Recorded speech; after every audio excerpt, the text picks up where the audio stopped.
अस्सलाम वालेकुम, मैं शाह संजनानी और आप देख रहे हैं सुनो डिजिटल। और हम देख रहे हैं कि खित्ते के हालात के पेश नज़र जो हम देख रहे हैं कि पाकिस्तान एयरपोर्ट अथॉरिटी ने एक नया नोटम जारी किया है जिसमें कराची फ़्लाइट इंफॉर्मेशन और लाहौर फ़्लाइट इंफॉर्मेशन रीजन के मुख्तलिफ सेक्टर्स हैं वो 3 घंटे के लिए जो 28 और 29 अक्टूबर को बंद करने का फैसला किया गया है। और क्योंकि एक्सरसाइज जो है पड़ोसी मुल्क वो कर रहा है, उसकी अफवाज करें तो हमारी अफवाज भी रेडी है। अच्छा, ये नोटम क्या होता है, इसी पर आज हम बात करेंगे। और अगर बैरूनी दुनिया में अगर इसको पहुंचाना हो इंटरनेशनल एयरलाइंस को तो कौन सा इदारा है, इस हवाले से हमारे साथ अब बातचीत करने के लिए मौजूद है CEO स्काईविंग एविएशन के और एविएशन एक्सपर्ट हैं और एयरफोर्स के रिटायर्ड जो है एयर ट्रैफिक कंट्रोलर्स भी रहे। तो इनसे ज़्यादा कौन नहीं जाए। इमरान असलम खान, कैसे हैं आप? जी अल्हम्दुलिल्लाह, शुक्रिया इरशाद। अब एक नोटम जारी हुआ है, वैसे भी रिसेंटली मार्का हक हुआ, उसमें भी नोटम जो जारी हुआ था। हमारी एयर स्पेस भारत के लिए तो बंद ही है, लेकिन हमने देखा है कि एक जो फ्लाइट इंफॉर्मेशन रीजन जैसे कराची है या लाहौर है, उसके मुख्तलिफ जो रूट्स हैं या सेक्टर्स हैं उनको जो है 2 रोज़ के लिए बंद किया। ये नोटम होता क्या है और कमर्शियल एयरलाइंस के लिए ये कितना अहम है? अ, जी बिल्कुल सही है। मेरा ख्याल है पहले लोगों को आम फहम अल्फाज में ये समझा दिया जाए कि नो टाइम होता क्या है। आप और हम और ज़्यादातर लोग जिनको एविएशन की नॉलेज है वो भी ये जानते हैं कि it is notice to airman. लेकिन लेटेस्ट चेंज इसमें यह है कि it is no more notice to airman, it is notice to air missions now. And the reason behind is के वो नोटिस टू एयरमैन जो था वो जेंडर स्पेसिफिक हो जाता था। तो जैसे आपने देखा कि क्रिकेट में भी बैट्समैन को बैटर कर दिया गया, तो इसी तरह से नो टाइम भी जो है वो अब नोटिस टू एयर मिशन है। और इसका जो बेसिक मकसद होता है वो ये होता है कि पायलट्स को, एयर ट्रैफिक कंट्रोलर्स को और फ्लाइट ऑपरेशंस रिलेटेड लोगों को लेटेस्ट इन्फॉर्मेशन पहुंचाई जा सके, किसी भी एयर स्पेस से रिलेटेड या एयरपोर्ट से रिलेटेड या रनवे से रिलेटेड। तो वो इमीडिएट किस्म की जो इन्फॉर्मेशन होती है that is pass through no time which is now notice to air missions. Okay.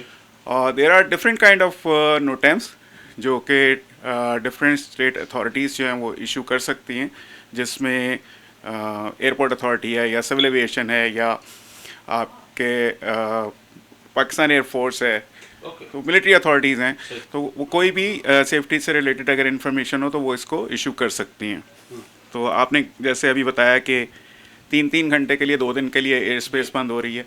तो नॉर्मली जब आप टाइम स्पेसिफिक इस तरह से कोई एयर स्पेस बंद करते हैं तो वो it is for the technical freedom of fighter aircraft और for some sort of missiles testing या मतलब कोई भी इस तरह की एक्टिविटी जो कि आपने उस एरिया में करनी हो, जिससे कि जो सिविलियन ट्रैफिक है वो अफेक्ट हो सकता हो। तो वो for the safety of air traffic जो कि उस एरिया से गुजरना होता है, इस किस्म का नो टाइम इशू किया जाता है। जैसे ये 3 घंटे के लिए एयर स्पेस बंद की गई। अब अगर जैसे कोई मिसाइल भी टेस्ट करना होगा हमें किसी एरिया में, तो जिस एरिया से वो मिसाइल गुजरना होगा, जिस लेवल से गुजरना होगा, उस एरिया में वो स्पेसिफिक टाइम के लिए हम नो टाइम इशू कर देंगे और वो एयर स्पेस जो है वो बंद कर देंगे। इससे क्या होता है कि इंफॉर्मेशन क्विकली जो है वो एयरलाइंस तक और एयरलाइन पायलट्स तक या फ्लाइट ऑपरेशंस तक या एयर ट्रैफिक कंट्रोलर्स तक पहुँच जाती है कि कौन सी एयर स्पेस जो है वो किस टाइमिंग्स के लिए यूज़ नहीं करनी। आपने मई के दौरान भी देखा होगा कि जिस वक्त इंडिया पाकिस्तान लिमिटेड वॉर हो रही थी तो उसके दौरान भी नो टाइम्स इशू होते थे, क्योंकि पाकिस्तान एक रिस्पॉन्सिबल स्टेट है और we care for like safety of the passengers and airliners जो कि हमारी एयर स्पेस यूज़ कर रहे होते हैं। तो हम बहुत टाइमली वो सारी इन्फॉर्मेशन पब्लिश किया करते थे। वेयरएस आपने ये देखा होगा कि किस तरीके से कवर्डली एक्ट के साथ जो है वो इंडिया ने अटैक किया पाकिस्तान के ऊपर और वो एयर स्पेस और जो जहाज़ उस वक्त यहाँ पे हमारी एयर स्पेस में थे उनकी सेफ्टी को भी ख़तरे में डाला। तो हमने जब एक्शन लिया या हमने कोई भी काम किया तो हमने उसके लिए नो टाइम इशू किया। हमने वो बाकायदा इन्फॉर्मेशन सारी एयरलाइंस को, सारे कंसर्न एविएशन के लोगों को वो दे दी ताकि हमारे किसी भी वॉर लाइक एक्टिविटी की वजह से कोई सिविल एयरलाइनर और उसके पैसेंजर जो हैं एंडेंजर्ड ना हो। इसकी एक बहुत बड़ी मिसाल मैं आपको वो देता हूँ कि आपको याद होगा कि एक आज़रबाईजान एयरलाइंस का एम्ब्रेयर जहाज़ क्रैश हुआ था। सही। वो that aircraft was like going to Grozny which was in Russian air space, और रशियन एयर स्पेस जो थी वो उस वक्त it was under attack by drones from Ukrainians. ठीक है। तो वो मिलिट्री एक्टिविटी हो रही थी वहाँ पे, लेकिन उसके बावजूद their controllers, air defence controllers and air traffic controllers और the state authorities fail to issue the NOTAM और to stop the civilian traffic, जिसकी वजह से surface to air missile which was fired for drone hit that aircraft और उसके controls disable हो गए थे।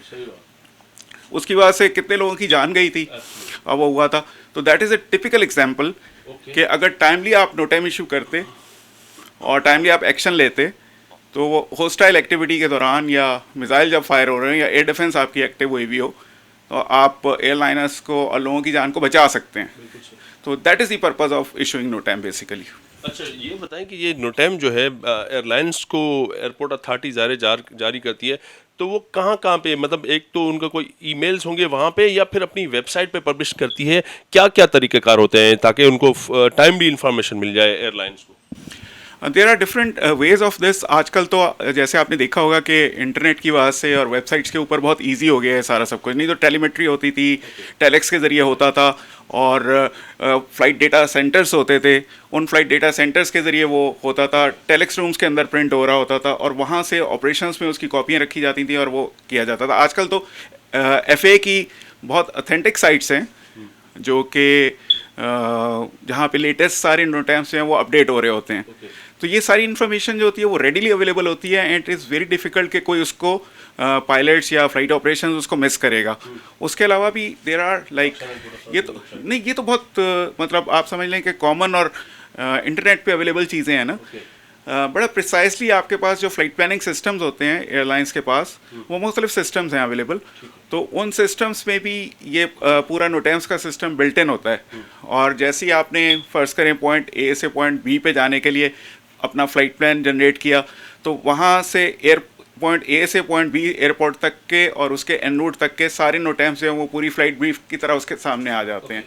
और उससे वो फ़्लाइट क्रू की, फ़्लाइट डिस्पैच की या फ़्लाइट ऑपरेशंस की लाइफ बहुत इजी हो गई है आजकल कि आपको बहुत जल्दी वो सारी इन्फॉर्मेशन मिल जाती है and it takes like hardly 10-15 minutes और हाफ एन आवर कि आप वो पूरे कन्वर्सेंट हो जाते हैं कि क्या रिस्ट्रिक्शंस हैं एयर स्पेस में, कहाँ से आपको उड़ना है, कहाँ से नहीं उड़ना है, किस लेवल को अवॉइड करना है या किस रूट को अवॉइड करना है। तो बहुत इजी हो गई हैं चीज़ें उस हिसाब से। आपकी जो कंपनी है, जो एविएशन की कंपनी, आपके पास भी ऐसा कोई सॉफ्टवेयर है जिसके साथ आप नोटम इशू या आपको पता चल जाता है? कौन कौन से सॉफ्टवेयर्स हैं आजकल? मैंने देखा कि पाकिस्तान एयरपोर्ट अथॉरिटी अपनी वेबसाइट पे भी जारी करती है, उनका जो कम्युनिकेशन डिपार्टमेंट है, तो वाकई ईजीली है। बट ये कि सॉफ्टवेयर्स कौन से आप लोग जो जनरल एविएशन के लिए कौन से हमारे पास अपना सिस्टम है इसका PPS का। और क्योंकि हम सिर्फ यहाँ पे ये फ़्लाइट स्कूल या एयर एम्बुलेंस सर्विस ही नहीं करते, world wide we do all flight support and aviation services. तो हमारे पास ऐसा सिस्टम है कि जिसमें इंटरनेशनली सारे नोटम्स जो हैं वो किसी भी रूट के हिसाब से we can generate in few seconds. मतलब ये बिल्कुल इजी हो गया। और दूसरा, रिसेंटली हम देख रहे हैं कि इसका मतलब है कि जो एयर ट्रैफिक कंट्रोलर्स की जॉब बहुत इम्पोर्टेंट है फॉर दी फ्लाइट सेफ्टी और महफूज फ्लाइट ऑपरेशन के लिए। डेफिनेटली एयर ट्रैफिक कंट्रोलर को तो लम्हा व लम्हा हर चीज़ से अपने आप को अब्रेस्ट रखना पड़ता है। आप देखें कि किसी वक्त भी कोई भी नोटम इशू हो जाता है, तो वो जैसी नोटम इशू होता है तो एयर ट्रैफिक कंट्रोल्स के पास जो है उसकी सबसे पहले कॉपी पहुंच जाती है और इवन प्रिंट आउट कॉपीज जो हैं वो भी कंट्रोलर को पहुंचा दी जाती हैं फ़ौरन, सो दैट उसके पास वो लेटेस्ट इन्फॉर्मेशन आ जाए। क्योंकि इट इज़ लाइकली कि जहाज़ तो एयर में उसने देखा था, उसने चेक किया था, ये तो इमीडिएट नेचर की इन्फॉर्मेशन होती है ना। उसको 2-3 घंटे हो गए फ्लाइट में अपनी, तो हो सकता है उसके पास वो लेटेस्ट इन्फॉर्मेशन नहीं हो उसके टेक ऑफ करने के बाद या कोई 5-10 मिनट पहले ही वो इशू और वो जगह जहाँ पे उसने फ्लाई करना वो अफेक्टेड है। तो वो इन्फॉर्मेशन अगर एयर ट्रैफिक कंट्रोलर के पास है तो वो air traffic controller is bound to advice the pilot of the aircraft के वो उसके हिसाब से इंस्ट्रक्शंस दे और उनको फिर कंप्लाई भी करवाए। ओके, ठीक है। अब हमने देखा कि रिसेंटली जो है पाकिस्तान की फ़ज़ाई जो कंपनी है परचम बरदार, कौमी परचम बरदार जो है PIA, वो UK में बहाल हो गई 5 साल के बाद। ये इतना टाइम क्यों लगा? एक तो बड़ी बात है हम वहाँ पे बहाल हो गए, बोइंग 777 तैयारी भी इस्तेमाल हो रहे हैं। कितना बड़ा जो रेवेन्यू जनरेशन PIA को इससे होगा? 5 साल के बाद बहाल होना भी मैं आपको बताऊं बहुत बड़ी बात है। फॉर द रीज़न के वर्ल्ड वाइड जब हमने देखा है कि इस तरह की कोई सिचुएशन डेवलप हो जाती है ना, जिस तरह की हमारे मुल्क में हो गई थी, वेयरएज़ के वो टोटली क्रिएटेड थी, इट वाज नॉट एक्चुअल। कोई भी जारी लाइसेंस हमारे मुल्क में नहीं था, ना आज तक है। वो सारे लाइसेंस जेन्युइन थे। और मतलब मेरे हिसाब से तो इट माइट हैव टेकन 10 और 15 ईयर्स।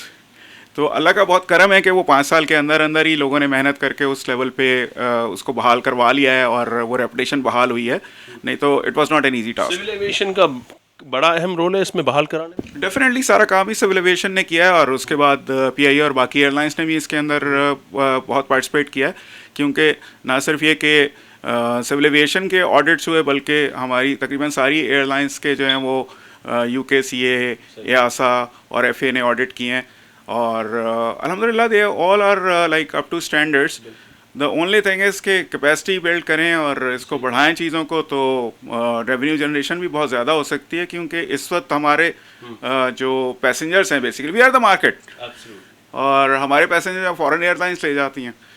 तो अगर हमारे पास हों जहाज़ ज़्यादा और हमारी एयरलाइंस अपनी कैपेसिटी बिल्ड करें तो everybody likes and prefers to travel in. कितना टाइम बच जाएगा बिजनेसमैन का या पैसेंजर्स का? प्रेफर्ड ये होता है कि डायरेक्ट फ्लाइट पे जाएं आप, क्योंकि अभी क्या होता है कि हमें किसी मिडिल ईस्टर्न एयरपोर्ट पे ट्रांजिट करना पड़ता है, और अगर डायरेक्ट जाएंगे तो आप सेविंग लाइक नहीं समटाइम लाइक 5 to 12-15 आवर्स।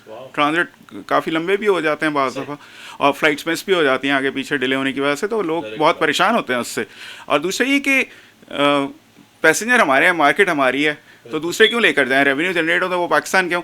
अभी तो फॉरेन एयरलाइंस अगर टिकट बेचती हैं तो वो दे रीपैट्रिएट द डॉलर्स फ्रॉम हियर, और वो फॉरेन एक्सचेकर का लॉस है।